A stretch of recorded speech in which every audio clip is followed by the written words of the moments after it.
Here's your money briefing for Wednesday, July 12th. I'm J.R. Whalen for the Wall Street Journal.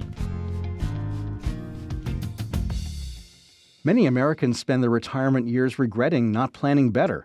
And it's not just about saving money. Wall Street Journal personal finance reporter Veronica Dagher joins us. So, Veronica, it seems like there are many resources focused on planning for retirement.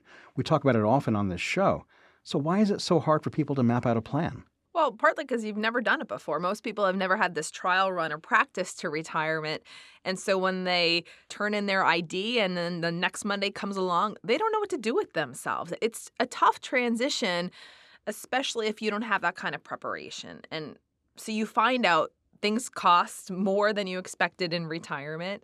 You wish you had maybe spent more time building relationships to last outside of the office and keeping up with the ones in the office and just taking better care of your health and cultivating new interests. Now, you spoke with several retirees about their experience and their planning and what they wish they had done better.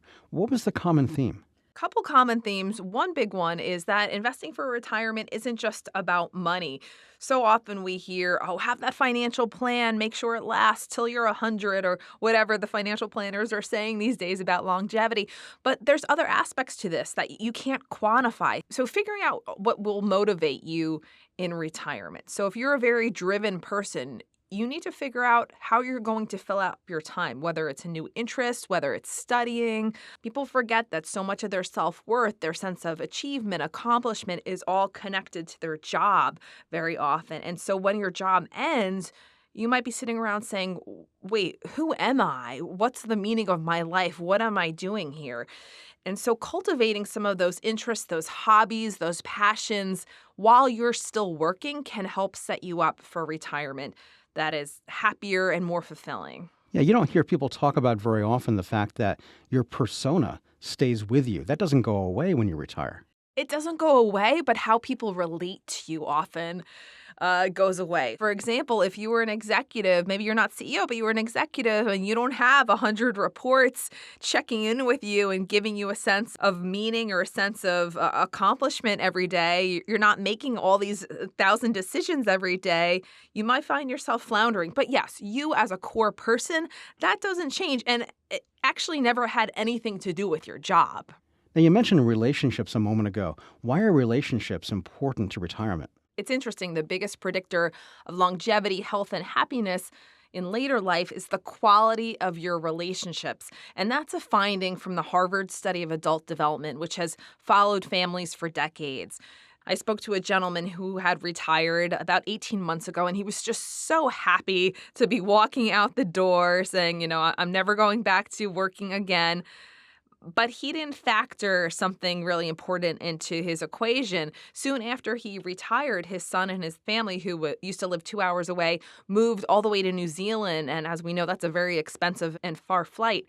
Well, him and his wife had only budgeted a small amount for travel every year. And so now, because he hadn't kept up his relationships at work, he hadn't kept up his professional licenses, he feels like the door to contract work in consulting is no longer there. He also feels that if he had kept those doors open, he'd get to see his grandchildren more often because he'd be able to afford to go to New Zealand many more times a year. So you got to think about your long-term plan may end up being different than you expect. You may need more money than you expect. You may need to find ways to connect with your family, and that could cost you money, especially if they move away in this day and age. So people, as they get into their 60s, might think, oh boy, it's time to retire when they look at the societal norms and what society has said about when retirement should come around. But maybe they should look past that. Right, because just because you can take Social Security benefits anytime between age 62 and 70 doesn't mean you have to do that, because if you're going to wait to take Social Security, you're going to get more money for every month of delay. For many, the math favors starting at age 70, when the monthly benefits before cost of living adjustments are 76% higher than at 62, and that's according to a Boston University economist.